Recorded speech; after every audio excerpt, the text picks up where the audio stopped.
We're making some cinnamon rolls.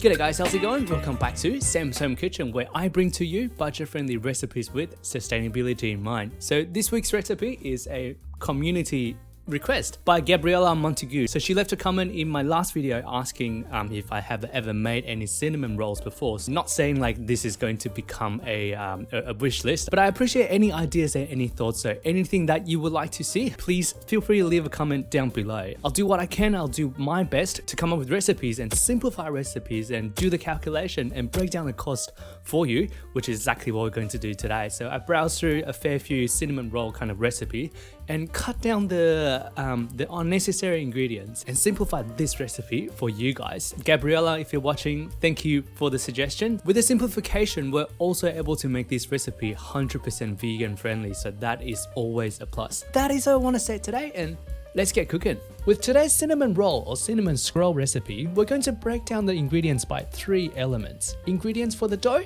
the filling, and icing. For the dough, we need some plain flour and water to form the dough. Further to that, we're going to use some instant yeast to fluff up the dough. To keep the recipe vegan friendly, some vegetable oil instead of butter, some sugar, and some salt to season. For the cinnamon filling, we are keeping it super simple and just use a mixture of sugar and cinnamon powder. As for our icing, it's going to be sugar again. Here's a little container of the frozen secret ingredients. Leave a comment down below what your guess is. We will reveal it later on as we get to it. Last but not the least, imitation vanilla. With all these, that's less than 10 common pantry items to make our cinnamon rolls here. Definitely don't need a special trip to the shop. To get started, we first want to activate our instant yeast.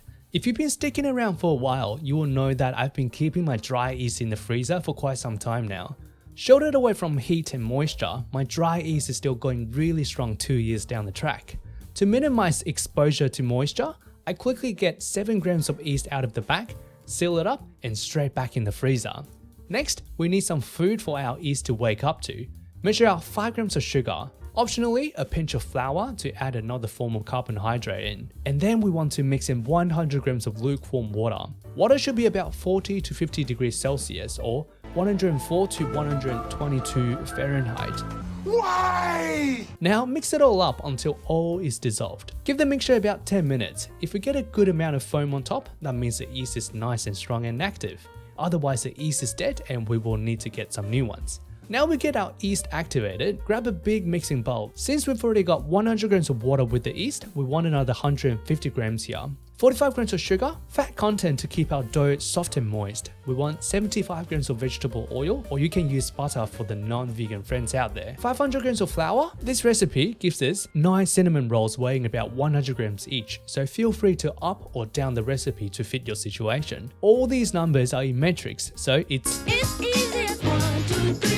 Pinch of salt in, about 5 grams. Last but not the least, our crazy bubbly yeast. If you just got packets of yeast, just add your dry yeast in here instead. Next, we want to start mixing everything together until it forms into a dough. The dough is roughly 50% hydration, which is not very sticky. I like to use a spatula to get me started. Once there is no obvious dry flour left behind, I get in there and start getting my hands dirty. Get all of the bits off our mixing bowl and I transfer the dough onto the bench for easier kneading. The purpose of kneading here is to combine the wet and dry ingredients and build up gluten structure in our dough so the cinnamon rolls have some really nice chew to it. I like to perform folding motions like this until the dough is relatively smooth. Once done, roll the dough into a bowl, throw it back into the mixing bowl we used earlier, and next we want to proof the dough. Rather than using single-use plastic wraps to cover the bowl, grab a kitchen towel, dampen it under the tap, and just like that, we successfully saved our Mother Earth 1 bit at a time. The power is mine, bitches.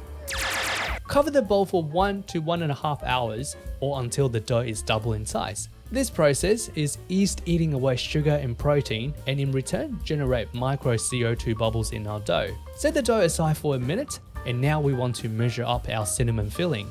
Into the bowl we want 100 grams of sugar and 10 grams of cinnamon powder. Lots of recipe calls for additional fat or butter here, but we are a cost and health cautious bunch here, so this will do just fine. Mix it through thoroughly. Next, grab our dough and flip it out of the bowl.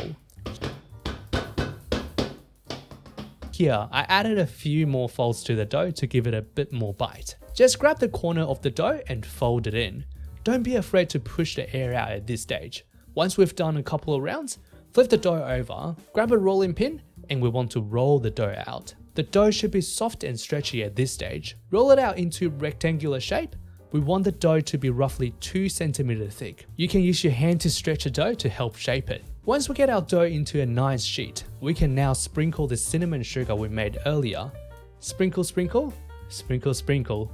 You can also use your hand to press the mixture into the dough as well to make them stick better. Next step, we want to roll the dough up. Roll along the long side and use your thumbs to gently flick the dough up. Work across the dough and roll it away from you. My dough was sticking to the bench just for the slightest bit, so a bench scraper comes in very handy to help me with rolling. Once we get to the end, seal the dough up with the last little section of unsugared dough. Now, with a rolled up log of dough, we want to next divide it into 9 even portions. Look, there's no better way to go about it than just actually measuring it. Next, grab a piece of string or dental floss and we want to run it under, wrap it around, and cut it from all angles to sustain the shape.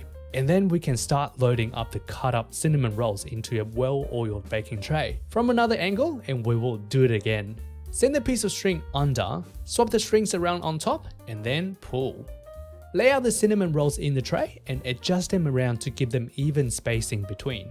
The layers are looking gorgeous and I can't wait to show how they turn out. Before we bake these in the oven though, we want to actually give it another 40 minutes of proof time. Cover with damp towel, and then we want to put the tray aside for 40 minutes. Once the time's up, we can see that the dough has expanded to fill the gaps in between. They are now ready for oven. Over to the kitchen, we want to put our tray into a preheated oven at 180 degrees Celsius on fan force for about 20 to 25 minutes. Look, I can never skip over a baking time lapse, so here you go. While the cinnamon rolls are baking in the oven, in a saucepan we want 20 grams of liquid with 120 grams of sugar and 4 grams of imitation vanilla. Some recipes I found use milk as a liquid. I happen to have some aquafaba chilling in the freezer, so I use that instead. Given the quantity of liquid in the glaze, it doesn't really make a huge difference in the end, even if we just use water. On the stove until it's all dissolved, and that is our glaze done. 25 minutes is up, and it's time to pull the cinnamon rolls out. Super happy with the result. These layers are so gorgeous. Pour the glaze we just made over the buns and that is pretty much done. The cost breakdown is as below. 500 grams of flour at $1.10 a kilo equals to 55 cents. 270 grams of sugar at $1.10 a kilo equals to 29.7 cents. 7 grams of yeast at $15 a kilo equals to 10.5 cents. 75 grams of oil at $3.40 a kilo equals to 25.5 cents. 5 grams of sugar at 90 cents a kilo equals to 4.5 cents. 10 grams of cinnamon at $53 a kilo equals to 53 cents. 4 grams of imitation vanilla at $10 a kilo equals to 4 cents. Altogether, 9 cinnamon rolls costed us $1.79.15 to make. Alright, and there we have it. These are our cinnamon rolls done right here. These are looking amazing and smell so good. I'm going to dig in and let you know how it tastes like.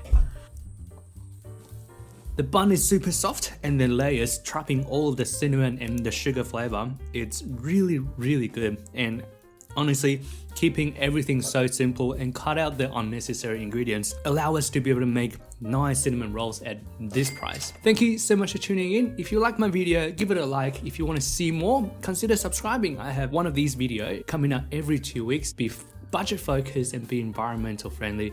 Thank you so much, and I will see you in the next one.